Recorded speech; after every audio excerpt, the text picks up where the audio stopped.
حضرت حمزہ رضی اللہ عنہ کے ساتھ حضور علیہ الصلوۃ والسلام کا ایک خاص تعلق تھا، بہت ہی کلوزنس والا تعلق تھا. تو بہرحال اسی لیے دودھ بھی وہی صوبیہ آبادی جو ہم نے ذکر کیا اسی نے ہی پلایا، تو دودھ شریک بھائی بھی ایک طرح سے ہو گئے.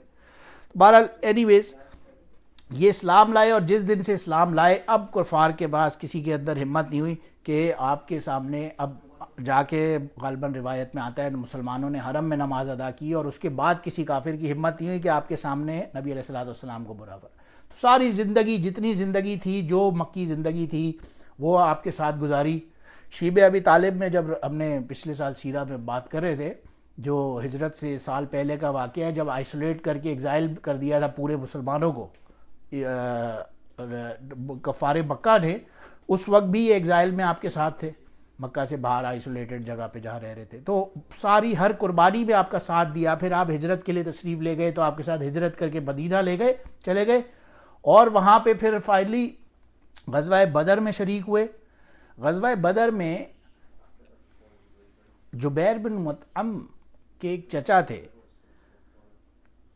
تیمہ بن عدی، جنہیں انہوں نے مار دیا تھا. بعض کچھ روایات کے اندر یہ بھی آتا ہے کہ حضرت ہند رضی اللہ عنہ کے حوالے سے ایک معاملہ آتا ہے کہ وحشی ایک بندہ تھا غلام ان کا جس نے انہیں قتل کیا، مگر وہ روایات غیر متصل ہے، ان کی سند کے اندر تصدیق نہیں ہوتی. جو اصل واقعہ یوں تھا کہ جبیر بن مطعم کا جو چچا تھے عدی، تیمہ بن عدی، انہیں حضرت حمزہ نے غزوہ بدر کے اندر قتل کر دیا. تو اب جبیر بن مطعم کو بڑا غصہ آیا تھا. اس نے اپنے غلام یہ وحشی بن حرب، جو بعد میں خود اسلام لے آئے اور پھر مسیلمہ کذاب جیسے خطرناک فتنے کا انہوں نے خالد بن ولید رضی اللہ عنہ کے ساتھ مل کے خاتمہ فرمایا، اور ان کے ہاتھوں سے اللہ نے ایسا کام لیا کہ مسیلمہ کذاب جیسے بندے کو مروایا. تو بہرحال یہ انہوں نے اس زمانے میں غلام سے آپ وہ کر لیتے تھے کہ اگر تم نے فلاں کام کیا یا مجھے اتنے پیسے دے دو تو تم آزاد ہو جاؤ گے. تو وہ جبیر بن مطعم نے اس سے کہا وحشی سے، تم حمزہ کو مار دو تو تم آزاد ہو جاؤ گے. اب یہ غزوہ احد پہ پہنچ گئے. اب اسلام لانے کے بعد خود اپنا واقعہ انہوں نے نریٹ کیا کہ میں ایک چٹان کے پیچھے I was hiding behind a mountain and I was an expert spear thrower. جو نیزہ باز ہوتے ہیں نا، he was an expert thrower, نیزہ تھرو کرنے کا اسپیئر. تو وہ ایک چٹان کے پاس ایک چھپ کے بیٹھ گئے اور صرف دیکھتے رہے. سامنے جب جنگ ہو رہی تھی، غزوہ احد کی بات ہو رہی ہے، دا بیٹل آف احد. اب یہ دیکھتے رہے. انہیں حمزہ رضی اللہ عنہ نظر آئے. حمزہ یہ کہتے ہیں کہ میں نے دیکھا انہوں نے ایک کافر تھا سبا بن عبد العزا، اسے قتل کیا حمزہ رضی اللہ عنہ نے. اور جیسے ہی اسے جنگ کے اندر قتل کیا، اس نے موقع دیکھ کے ہی وہ ان کی لائن میں آئے اور وہ تیر پھینکا، وہ نیزہ، وہ اسپیئر پھینکا اور آپ کے غالباً پیٹ مبارک پہ لگا اور آپ اس کی تاب نہ لا سکے اور شہید ہو گئے. اور شہید ہونے سے پہلے کا واقعہ کہ بتاتے ہیں صحابہ کہ غالباً آپ نے 30 کافروں کو قتل کیا اپنے ہاتھوں سے اس جنگ کے اندر. بہت ہی بہادری سے لڑے. لیکن اب ظاہر ہے شہید ہو گئے. شہید ہونے پر نبی علیہ الصلوۃ والسلام کو ایک خصوصی غم ہوا، ایسا غم ہوا کہ آپ رو کے بہت ہی زیادہ واقعات میں آتا ہے آپ کے اس غم سے. بہرحال آپ کی باڈی کو اس زمانے میں ہوتا تھا مسلح کر دیا جاتا تھا. باڈی کو بھی یہ لوگ کاٹ دیا کرتے تھے جو جنگ کے اندر کافر.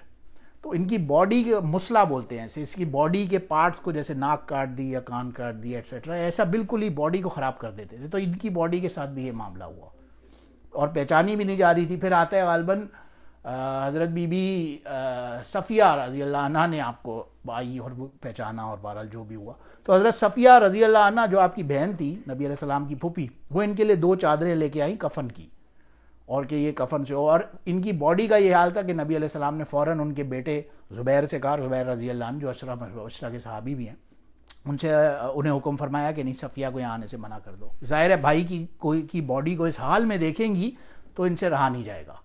تو انہیں روکا اور بہرحال انہوں نے وہ چادریں بچھائیں. اب یہ چادریں بھی جب ان تک پہنچی تو یہ ہوا کہ اس وقت اتنے سارے مسلمان شہید ہوئے تھے. ان کے ساتھ ایک انصاری صحابی کی لاش تھی جس کو کفن دفن کی ضرورت تھی. تو اب انہوں نے ایک چادر اسے دی اور ایک چادر انہیں پہنائی. اب انہیں جو ایک چادر پہنائی وہ اس حال میں کہ اگر اس کو چادر سے ان کا منہ کا اپر باڈی ڈھکتے ہیں، چھپاتے ہیں، تو لوور باڈی نظر آنا شروع ہو جاتی ہے. نیچے کی باڈی چھپاتے ہیں تو اوپر سے. بہرحال اس حال میں انہیں دفنایا گیا کہ ان کی باڈی کے اوپر سے نیچے تک نبی علیہ السلام نے کہا منہ ڈھک دو اور ٹانگیں بے شک کھلی رہیں. اور انہیں ان کی قبر مبارک میں اتارا گیا اور اس کے اوپر ازخر نامی ایک گھاس اس علاقے میں پائی جاتی ہے، وہ ڈال کے انہیں دفنایا گیا۔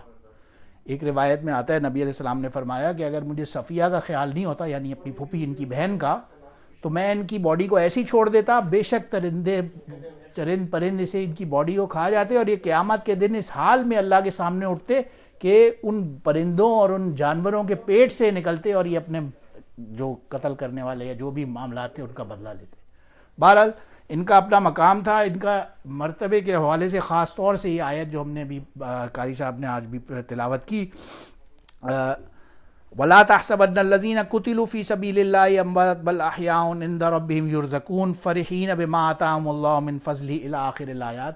ان آیات میں خاص طور سے ان لوگوں کا ذکر کیا گیا کہ جن لوگوں کو اللہ کے راستے میں شہید کر دیا جائے، انہیں سمجھو بھی نہیں، ان کو تو اللہ اپنا رزق دیتا ہے۔ اور ایک روایت میں آتا ہے کہ یہ جو غزوہ احد کے جو شہداء تھے، ان کی باڈیوں کے لیے خاص طور سے نبی علیہ السلام نے فرمایا کہ ان کی باڈیوں کو اللہ نے سبز گرین کلر کے پرندوں میں رکھ دیا ہے اندر، اور وہ جا کے پرندے جنت کے اندر اڑتے پھرتے ہیں، جنت کی جو نہریں ہیں اس سے پانی پیتے ہیں، وہاں کے میوے جات کھاتے ہیں، اور پھر عرش جو اللہ کا عرش ہے اس کے نیچے ان کے گھونسلے گویا کہ ٹنگے ہوئے ہیں، اور یہ جا کے پھر ان گھونسلوں میں آرام کرتے ہیں۔ ایسی لیوش لائف سٹائل یہ وہاں رہتے ہیں۔ اور ان آیات میں خاص طور سے آتا ہے کہ ان لوگوں نے اللہ سے ریکویسٹ کی کہ لوگوں کو جو دنیا میں ہمارے جو لوائقین ہیں ان کو ہماری خبر دیں، اس وجہ سے اللہ نے آیات نازل کی کہ ہاں ان لوگوں کو صبر ہو جائے کہ جو یہ لوگ تو مزے سے جنت میں اپنے عیاشی سے رہ رہے ہیں، آپ ان کی فکر بالکل بھی نہ کریں۔ تو بہرحال آج یہاں پہ ہم کوشش کرتے ہیں رکتے ہیں، کل انشاءاللہ حضرت عباس رضی اللہ عنہ پہ ڈسکس کرتے ہیں، اور پھر فائنلی اس کے بعد نیکسٹ حضرت عبداللہ بن عباس ان کے صاحبزادے اور حضرت جعفر بن ابی طالب جو رسول اللہ صلی اللہ علیہ وسلم کے کزن ہیں، تو ان پہ بات کریں گے۔ آج ان کے معاملے پہ آج یہاں رکتے ہیں۔ اللہ پاک ہمیں ان سے سیکھنے کی اور سمجھنے کی ان معاملات سے توفیق عطا فرمائے۔ وآخر دعوانا الحمدللہ رب العالمین۔ سبحان ربک رب العزت عما یصفون وسلام علی المرسلین والحمدللہ۔